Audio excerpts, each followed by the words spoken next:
trabalho na EBDA, e a Iara, da Secretaria de Agricultura, né? E juntos aqui no município a gente está desenvolvendo muitas parcerias, né? E entre umas dessas é o programa Quintais Agroflorestais, que é um programa do fomento do governo estadual, né? Que visa o quê? Ele visa recuperar áreas degradadas, certo? Do meio ambiente, visa na área do semiárido, através do reflorestamento, garantir a sustentabilidade das famílias, né? Aqui é uma área de Regina, né? Ela daqui a pouco está chegando para apresentar o outro programa que é o PAI, né? Então, numa só comunidade a gente procurou reunir 2 programas justamente para atender a vocês que são os estudantes, né? Porque assim, quando vou visitar uma área, visita e já encontra os quintais agroflorestais e o projeto Paz, que é ali que depois a gente vai, né, conhecer um pouco.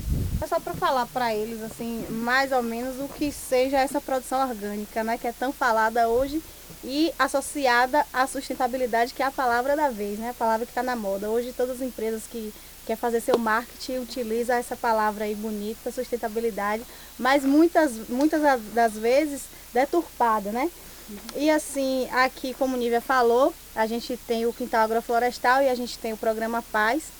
E está associado aqui à escola por quê? Porque a gente já quer dar uma base às crianças do primário, porque eles já crescem, já tendo mais ou menos uma noção do que é sustentabilidade realmente e o que seja produção orgânica. A gente sabe que essa coisa da Revolução Verde, logo depois da Revolução Industrial, que ficou aí na moda, que vem das grandes empresas, já vem o pacote pronto, então o pequeno produtor ele acaba ficando altamente dependente dessas grandes empresas. Quais são essas grandes empresas hoje de semente, das sementes híbridas, né? A gente tem aí a Monsanto, a gente tem a Syngenta. Então o produtor ele fica altamente dependente porque ele só consegue plantar uma vez. Ele planta uma vez, só que aquela semente que é originada dali ele não consegue plantar porque não produz. Então isso já chega a ser uma estratégia para que o produtor ele acabe ficando dependente dessas grandes empresas. E hoje o que a gente quer com essa produção orgânica é que o produtor resgate aquela semente crioula, é aquela semente que tem uma maior variabilidade, certo? Que a gente consegue resgatar e faça com que o produtor ele consiga produzir sua própria semente na propriedade dele, entendeu? Então eles acabam ficando independentes dessas grandes multinacionais aí que a gente tem hoje. Aí quando a gente chegou, tinha só mandioca mesmo. Mas pelo histórico, né, a região toda é produtora. E assim, essa questão da produção de café, hoje a gente vê muito o pequeno produtor abandonando. Por quê? Além do que Nívia falou aí, a falta de incentivo do governo, ainda existe questões, por exemplo, de mão de obra. Hoje, se você for perceber na roça, se você estiver caminhando, você vai ver várias casas abandonadas, o quê? Significa o êxodo rural. Hoje, se você procura uma pessoa para trabalhar na sua lavoura de café, dificilmente você acha. E é uma lavoura que depende altamente da mão de obra humana, para o pequeno produtor nesse caso. Aí veio o grande produtor que tem condição de colocar uma colheitadeira mecânica lá e acaba engolindo esse pequeno, entendeu? Isso. Exatamente, então é por isso que o programa do governo está fundamentado no que ela falou, no êxodo rural. Ou seja, o programa Quintais Agroflorestais só no município de Maracás vai beneficiar 20 famílias. Então, para fixar essas famílias vão ser fixadas, né?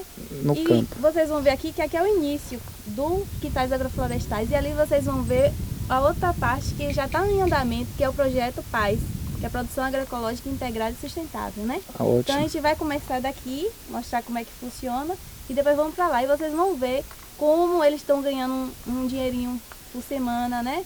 Já vem outro programa, os 2 programas que o município está sendo beneficiário, que é o PNAE, né? Programa Nacional de Alimentação Escolar, e o PAA, que é o Programa de Aquisição de Alimentos, que a Prefeitura já aderiu e eles já estão vendendo os alimentos para as escolas. E já estão tendo uma renda extra, ou seja, o que é melhor para eles é ir embora para São Paulo ou é ficar aqui tendo uma rendinha, né, que não é tão grande, mas dá para manter eles aqui. Por exemplo, a agricultura familiar hoje é considerada aquele produtor que mora, certo?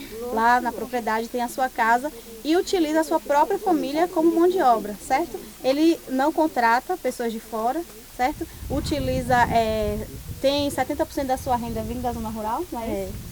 E ele não pode contratar. No caso, diferente da agricultura patronal, né? Do agricultor patronal, que é aquele que tem a sua casa grande lá, só vai lá de vez em quando, tem o seu caseiro e qualquer coisa que precisa fazer na roça, de qualquer mão de obra, ele vai lá e contrata. Então esse que é o agricultor patronal, certo? É o patrão mesmo, como a gente vê. Então o nosso objetivo é atender principalmente os agricultores familiares, né? Que hoje em dia vocês vão muito falar, talvez até os pais de vocês são pronafianos, né? Quem tem propriedade, alguma pequena propriedade na zona rural, né? Aí os pais de vocês devem falar, eu quero fazer um projeto no banco, né? Aí fica fazer datas, que é isso, declaração de aptidão PRONAF, que o governo fez esse projeto para atender aos pequenos agricultores, incentivando a agricultura familiar. Então, agora, o que é o programa Quintais Agroflorestais, né? A gente começou a falar e tal. É uma área para atender a esses agricultores familiares de 40 por 40 metros quadrados. Dentro dessa área, eles vão se plantar mudas, né? De diversas espécies nativas de preferência, que sirva para alimentação, como sirva para alimentação humana, animal, né? E também para servir de cobertura do solo. Vou dar uma pausinha, deixa eu fazer acrescentar. Assim, Nívia falou da diversidade, né? Que são implantados diversos tipos de mudas, diversas espécies. Então a importância da gente ter essa diversidade de produção dentro da agricultura familiar. Vocês sabem o que é monocultura? Como o próprio nome já diz, é o cultivo de uma cultura só. Você vê aqui na Ferbasa, por exemplo, é uma monocultura, é só o cultivo do eucalipto. Então qual o risco de um agricultor familiar ter a monocultura? Alguém sabe me dizer? Não? Por exemplo, digamos que venha uma crise, por exemplo, o agricultor familiar ele tenha só café. Aí vem uma crise aí, como tem essas crises na Europa, crise nos Estados Unidos, que o preço do café vai lá para baixo. O que acontece com o agricultor familiar? Ele vai lá para baixo. Vai morrer de fome. Então é por isso que é importante a gente ter essa diversidade de produção dentro da propriedade. Por exemplo, aqui você está vendo o quê? Você está vendo maracujá, você está vendo mandioca, certo? Estão sendo implantadas algumas árvores frutíferas também. Então, se um não der certo, tem outro ali. E até para a própria segurança alimentar da família, certo? Exatamente.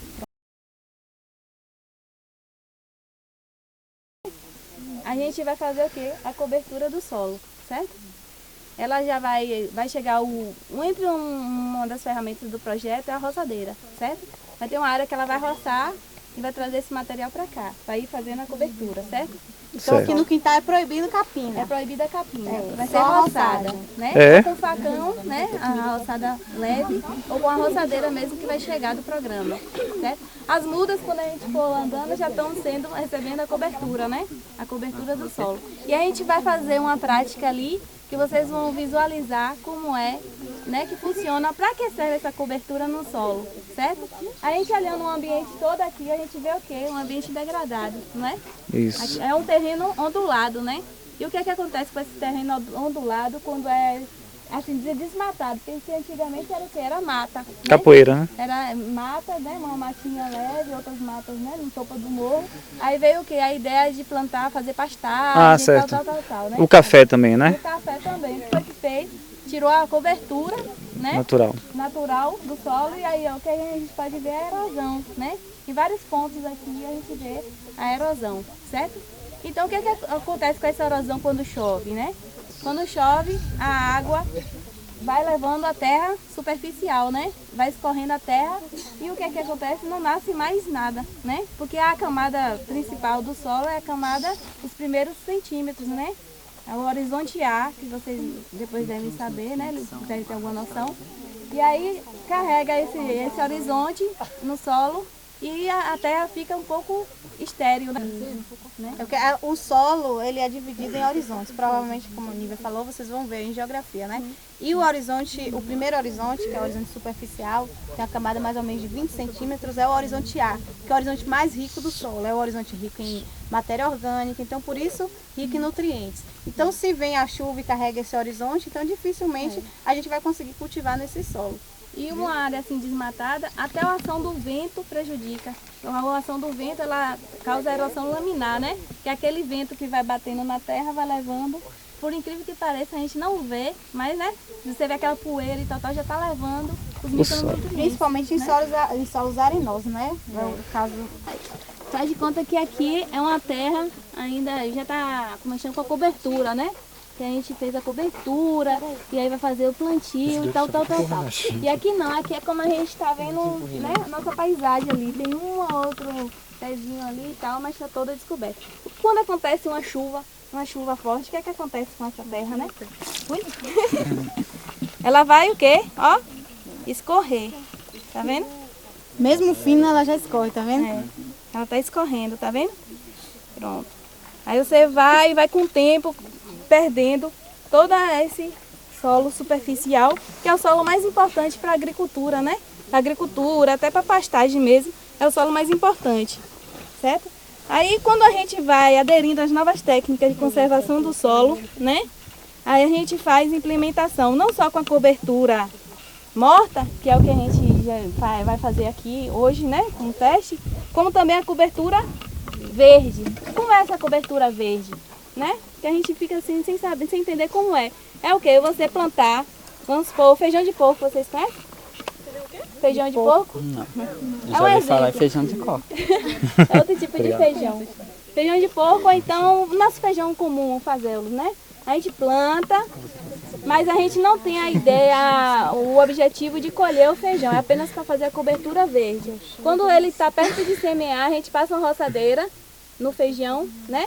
E ali serve como uma cobertura, né? Além do tempo vegetativo que ele estava, né? A gente ficou aquele tempo todo, até antes da emissão de vagem, ele serviu como cobertura verde, certo? Protegendo o solo, as raízes vão fazendo o processo de aeração superficial do solo, certo? Que vai proporcionar o quê? Os micro-organismos que são benéficos ao solo, como também as minhocas, né? Que eu acho que vocês sabem que solo onde tem minhoca são solos férteis, certo? Aí pronto, a gente vai fazendo todo esse trabalho e aqui, ó, a gente vai fazendo através da cobertura morta. Quando chove, o que é que faz essa cobertura morta? Ela retém o solo e retém a água para períodos de seca, certo? Aqui está mais Conserva a conservado, umidade, né? conserva a umidade. Então todas as plantinhas que a gente está, né, implantando no programa, elas vão recebendo essa cobertura morta, certo? E aí pronto, aqui vai conservando mais o solo, pode chover, tranquilo, quanto mais chuva melhor também, mas não desagrega a estrutura do solo. Quando a diferença, ó, tá vendo? Aqui fica todo molhadinho, certo? E conserva e o solo fica